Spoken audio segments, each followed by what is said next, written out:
Welcome, friends. Today we're going to answer the question, what is in the new Royal Court expansion for Crusader Kings 3, and should you buy it? And if you decide the expansion's for you and you'd like to support the channel, feel free to go down in the description and you can purchase the expansion or the expansion pass in my Nexus store. And of course, if you enjoy my tea drinking, the beard, or the content, feel free to hit the subscribe button while you're down there.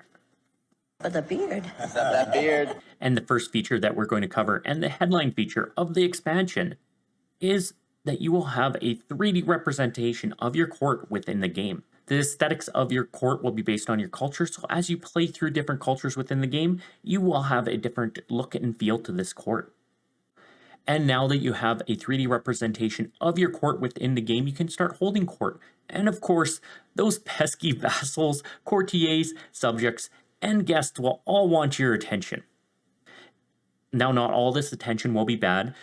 Your vassals will be able to petition you for assistance within their realm, or potentially even a seat on your court. Now, of course, you can refuse to hear them, and you can also refuse their demands.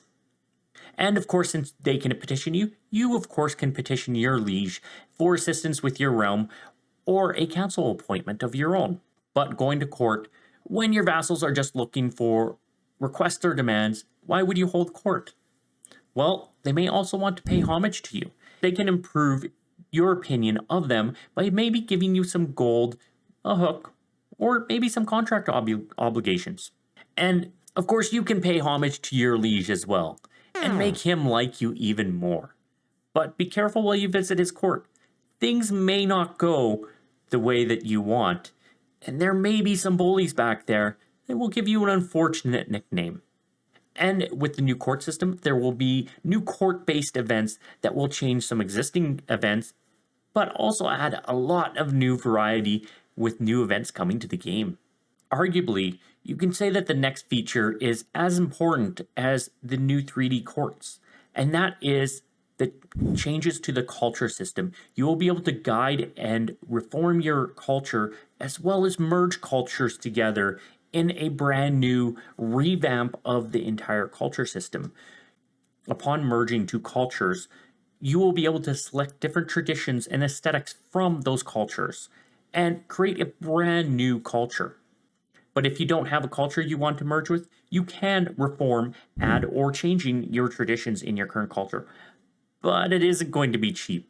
Now, some of these traditions are quite interesting because they will make personality traits more common within your culture, which will make it easier to get the traits that you want on your heirs. Another advantage to some of these traditions is they may actually unlock some new titles within your realm, but more on that later. And traditions are not the only thing that give you bonuses on your culture. You will also need to select your ethos. This system looks like we are going to be able to create amazing cultures, just like we create some pretty amazing religions. One question I do have is, how is the religious gender preference and the culture gender preference going to interact together? And coming in the expansion is a feature that has been wanted from Crusader Kings 2, and that is the artifact system. You will be able to collect and create artifacts within the game that you will be able to equip or display at your court. Now, there are two ways to create artifacts in the game. Either you can find an inspired courtier and fund the creation of their inspiration, or if no one is inspired, you can commission a new artifact. The artifact will give your character, realm, or court some bonuses. And as mentioned, you will be able to equip this artifacts and give your character some extra bling. You never seen bling bling before? Now, not all things last forever, so you're going to want to make sure to take care of your artifacts and repair them as necessary. And something interesting coming with this system is you can actually have claims on artifacts. This means that you can duel, declare war, or steal the artifacts. I only race for pink slips. Now, that steal is interesting because there's no way to steal in the game. Do we have another scheme coming in? Another interesting artifact coming in is the banners that are around your court that represent different things like your house and dynasty will also be coming to the court. There will be 4 different banners that you can collect, and they are the house and dynasty as mentioned, and you can also have war and relic banners.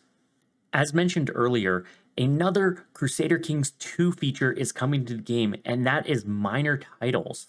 Now, so each courtier will have a aptitude towards each minor title, and that will be based on things like their skills and traits. Now, some of these titles include the Tutor, Seneschal, Bodyguard, and Food Taster. And some of them, like the Bodyguard, you can have multiple. Now, be careful with some of these minor titles because some of them, like your Physician, Bodyguard, and Food Taster, are powerful agents for hostile schemes against you. So be careful on who you assign to them. Some of the minor titles have requirements, and those requirements can be traditions, and there is even one locked behind a new legacy. Another word of caution, be careful on how many of these minor titles you give out. Your realm might be broke pretty fast. And of course, a 3D representation of your court wouldn't be whole if we didn't have a jester. You've been able to talk to anybody in the entire game, despite probably not knowing their language. Well, that changes now. With Royal Court, you're going to need to know the language of the people that you talk to in order to not have a huge negative opinion from them. Now, there will be a cap on how many languages that you can have.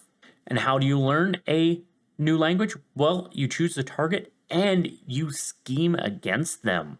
And the more languages you know, the easier it is going to be to learn new languages. Now, you ask, what happens if the target of my scheme has an accident or something? Well, you can choose a new target. And you can also improve your court grandeur by making sure that it has the right language that you speak at the court. Now, those are the big features that we know about for now. One of the features that they did tell us about is a change and overhaul to the India region. I don't know how big this one is, and it could be a small change. However, it's a bit of an unknown right now. Now, some smaller features that are coming to the game are a brand new coat of arm designer. Yes! No more clicking on the random button until you get coat of arms and banners that look similar. One question I did have on it is there going to be a templating system on here? I did see copy and paste, but I didn't see a save to template. I'm hoping that there is so that we can reuse the banners that we create in the designer. Another small change is the dual animations have gone a bit of an upgrade. And we are getting a photo mode with the 3D court. I hope that we get a mod similar to the full screen barbershop for the 3D court photo mode. And we also have a new legacy coming to the game. It's going to be focusing on your languages and culture. And as mentioned earlier, it will unlock a minor title in your court. Of course, there's also a whole bunch of achievements coming. So we will be streaming those as we attempt to get as many of them as we can. And we'll have to probably go back and finally get Saga and Stone at some point. I also did notice in one of the dev blogs that there is a new family hierarchy trait coming in. I did notice it in one of the screenshots. However, I'm not sure what this would be.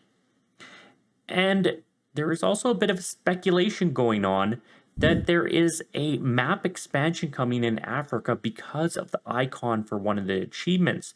However, this is purely speculation and we won't know till next week when we get the patch notes. And so far, this is what I've been able to glean from the various dev diaries that have come out for the last year. I am very excited for next week and to start playing Royal Court. As you can imagine, I already have it. Whether you should buy it is going to be a decision for you. However, I definitely think that this expansion is worth the money. If you would like to support this channel, feel free to support it on my Nexus store. As I mentioned earlier, it's down in the description. And if you've gotten to this point, why don't you help me spread this to as many people as we can by maximizing that like button. Don't forget to like and subscribe. But with that, I am going to say, have yourself a good morning, good day, or good night, wherever you are.